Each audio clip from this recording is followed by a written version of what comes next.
कुछ शख्सियात ऐसी होती हैं जो अपनी कारगुजारियों से, कारनामे से समाज में एक अलग पहचान बनाती हैं। ऐसी ही आज एक शख्सियत हमारे साथ मौजूद है।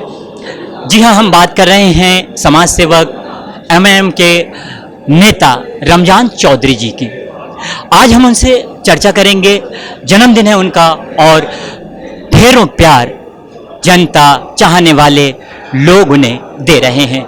सर, क्या कहना चाहेंगे? जन्मदिन है और प्यार मिल रहा है, लोग केक लेकर आपके पास पहुंच रहे हैं, बुजुर्ग भी पहुंच रहे हैं, बच्चे भी, और ढेरों प्यार आपको दे रहे हैं जन्मदिन के अवसर पर। ये मेरा सौभाग्य है कि मुझे इस प्रकार से लोगों का प्रेम मिलता है और अल्लाह का एहसान है कि जिसे चाहता है बेशुमार नवाजता है, जब चाहता है जितना चाहता है उतना नवाजता है। और मैं बहुत शुक्रगुजार हूँ हर एक व्यक्ति का जो यहाँ पर आज आए हैं मेरे जन्मदिन पर, और उन सारे लोगों ने अपना अपना प्यार और मोहब्बतें मुझ पर लुटाई। फिर वो चाहे केक के माध्यम से हो, शाल वगैरह, बहुत सारे सब अपने अपने या ऐसे भी आए, अपनी दुआओं से नवाजा। मैं शुक्रगुजार हूँ सभी का।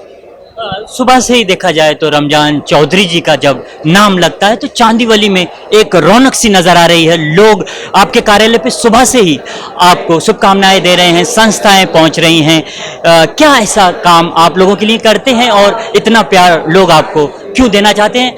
और एमआईएम की अगर बात करें तो आपने एमआईएम पार्टी ही क्यों चुनी? कई ऐसी पार्टियां हैं महाराष्ट्र, मुंबई की अगर बात करें तो जो सत्ता में रहती हैं, उसके बावजूद आपकी जो चाहत है, दर्शक चाहते हैं, मतदाता आपको चाहते हैं, उसके बावजूद आपने एमआईएम पार्टी क्यों चुनी?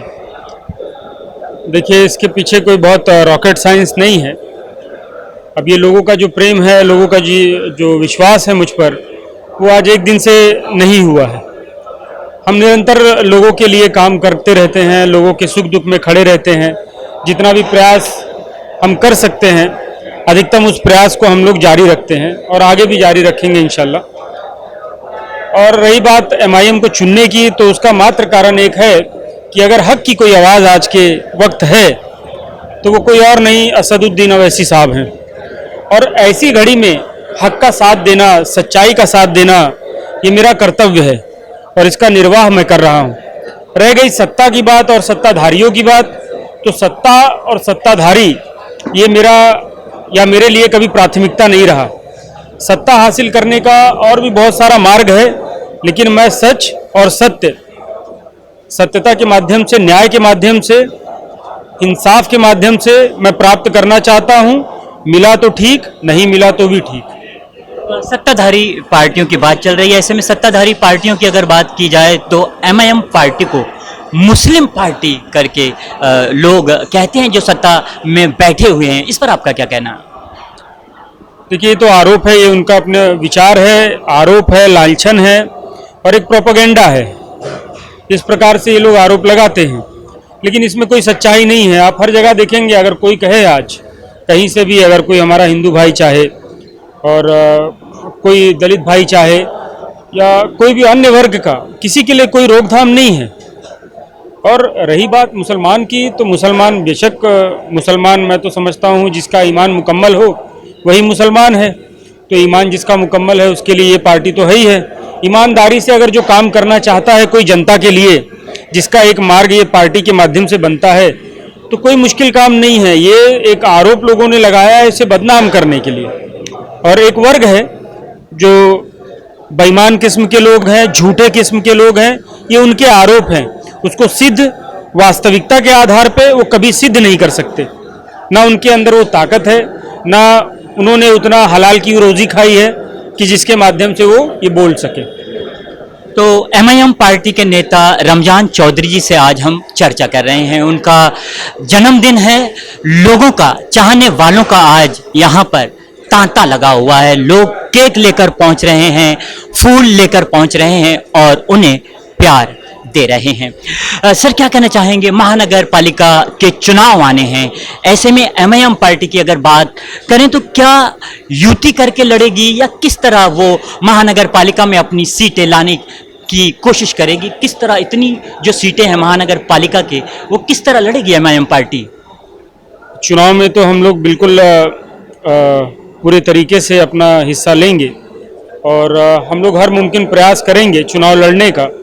रही बात युति की और किसी के साथ अलायंस की, तो पार्टी नेतृत्व जो है वो तय करेगी। असद साहब तय करेंगे, इम्तियाज़ साहब तय करेंगे, हमारे अध्यक्ष हैं गफ्फार कादरी साहब, वर्किंग प्रेसिडेंट है, उनके मातहत जो फिर वो सारे लोग या हमारे जो मुंबई के सारे लोग हैं जो सदस्य हैं यहाँ के, तो वो सारे लोग मिलकर के तय करेंगे। फिर ऐसी स्थिति में जो भी संभव होगा, जो जनता के लिए बेहतर होगा, वो हर प्रयास किया जाएगा जो आगे जा कर के इन सारी समस्याओं का समाधान कर सके, लोगों की समस्या का समाधान कर सके, उनको राहत की सांस देने का काम किस प्रकार से हो सकता है, हम उसके साथ खड़े रहेंगे। विपक्षी पार्टियों की अगर बात की जाए तो विपक्षी पार्टियां ये भी आरोप करती हैं कि MIM party Bharatiya Janata party के लिए काम करती नजर आती है, तो इस पर आपका क्या कहना है? झूठ है ना साहब, ये झूठ है और ये आरोप है, लालचन है। फिर मैंने कहा ये प्रोपेगेंडा का एक इशू है जो लोगों को दिशाहीन करने का काम करते हैं, लोगों को भटकाने के लिए जो एक प्रयास है वो कर रहे हैं।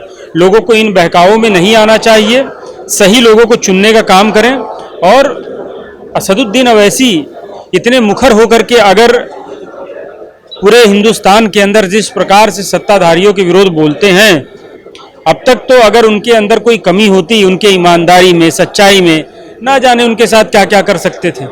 लेकिन आप देखते हैं कि चाहे वो कोई भी डिबेट हो, चाहे कहीं सदन का मामला हो, चाहे वो डिबेट का मामला हो, चाहे कहीं पार्टी का कहीं स्टेज लगा हुआ हो, किसी की हिम्मत नहीं, किसी की कुव्वत नहीं है कि उनके बातों का जवाब, उन्होंने जो चीज़ें रखी लोगों के समक्ष, वो हमेशा संविधान को अपने बेसिक टूल की तरह यूज़ करते हैं, उसके आधार पे वो बात करते हैं, न्याय के आधार पे बात करते हैं, हित के बारे में, जनता के लिए बात करते हैं। उनकी बातों का कोई तोड़ नहीं है। और जो सत्ताधारी पक्ष है, आज देख रहे हैं आप, जातियों में बांटने का काम कर रही हैं, लोगों को लड़ाने के लिए, लोगों को लड़ा करके सत्ता हासिल करते हैं, उसके बाद लोगों का दोहन कर रहे हैं, उनको निचोड़ रहे हैं। फिर चाहे कोरोना के माध्यम से हो, जीएसटी के माध्यम से हो। कोरोना में देख रहे हैं लोग आप किस प्रकार से, जहां पर मशान भूमि कम पड़ गई, आप हॉस्पिटल तो छोड़ दीजिए साहब, मशान भूमि कम पड़ गई, जिसमें 4 घंटा 5 घंटा लगता है लोगों को उनका दहन अपना जलाने में, उनको फूकने के लिए लगता है समय 4 घंटा। कुछ 4 घंटे का उनके पास अवेलेबिलिटी नहीं है। क्या लोगों ने फैसिलिटी रखा है, क्या ऑर्गेनाइज करके रखा हुआ है? कुछ 2-3 महीना पहले कहते थे हमने कोरोना पर विजय हासिल कर लिया। सब धोखेबाजी है। इन धोखेबाजों के चंगुल से बाहर निकलना चाहिए जनता ने, और सच और ईमानदारी के माध्यम से सत्ता को हासिल करना चाहिए। जो आपके हित की बात करे, जो अपना खून दे करके आपके हित का काम करना चाह रहे हैं, ऐसे लोगों को चुन करके लाने का काम करना चाहिए। सत्ताधारियों पे कई आपने बातों से निशाने साधने की कोशिश भी की है, लेकिन ऐसे में अगर बात की जाए तो एमआईएम पार्टी अगर आप पर विश्वास जताती है, आने वाले महानगर पालिका चुनाव होने हैं, ऐसे में आप पर विश्वास जताती है, तो क्या आप महानगर पालिका के चुनाव लड़ सकते हैं? लोक प्रतिनिधि बनकर आप जनता की सेवा कर सकते हैं, जिस तरह आज जनता आपको प्यार दे रही है, आप तक पहुंच रही है आपके समाज सेवा के कारण? बिल्कुल, हम लोग पूरी कोशिश करेंगे। मैं बल्कि हर व्यक्ति जो होता है वो चाहता है कि चुनाव लड़े और लोगों का काम करे, लेकिन इसमें एक ईमानदारी का ज़रूरी होना बहुत आवश्यक है। ईमानदारी, अगर सच्चाई, ईमानदारी के माध्यम से लोगों का काम, उनके हितों को ध्यान में रख करके काम करेंगे, तो यकीनी तौर पे ये संतों का काम है। जो समाज सेवा है या राजनीति है जिसे कहते हैं, ये संतों का काम है। इसमें संवेदना लोगों के प्रति बहुत आवश्यक है, जिसका अभाव आज के सत्ताधारियों पे आप देखते होंगे कि उन्हें कोई फर्क नहीं पड़ता कि जनता चाहे जिस हाल में रहे, चुनाव के समय वो आकर के खड़े होंगे आपके दरमियान और आपसे आपका वोट लेंगे, चले जाएंगे। आपकी दशा दुर्दशा क्या होगी उस पर उनसे कोई लेना देना नहीं है। वो लोग फिर वापस जो है आपका दोहन करने के लिए तैयार रहेंगे। बहुत बहुत शुक्रिया रमजान चौधरी जी, एसटीवी न्यूज़ से बात करने के लिए, और एसटीवी न्यूज़ परिवार की तरफ से आपके जन्मदिन की हार्दिक हार्दिक शुभकामनाएं। तो महानगर पालिका चुनाव आने हैं। ऐसे में जो लोक प्रतिनिधि होते हैं, नगर सेवक होते हैं, उनके कंधों पर बड़ा दारोमदार होता है। मुंबई महानगर पालिका हमेशा मानसून को लेकर दिक्कतों का सामना करती नजर आती है। मानसून को लेकर आपने देखा होगा कि मुंबई शहर में पहली बारिश में भी पानी भरता नजर आया था। लोग पानी की हालत में दिक्कतों का सामना कर रहे थे। मुंबई महानगर पालिका के चुनाव आने हैं। मतदाता इस बार चुनाव में अपने जो लोक प्रतिनिधि होते हैं सोच समझ कर चुने, क्योंकि मुंबई महानगर पालिका हमेशा पानी में डूबती नजर आती है। जैसा कि पिछली पहली बारिश में ही मुंबई महानगर पालिका में पानी भर गया।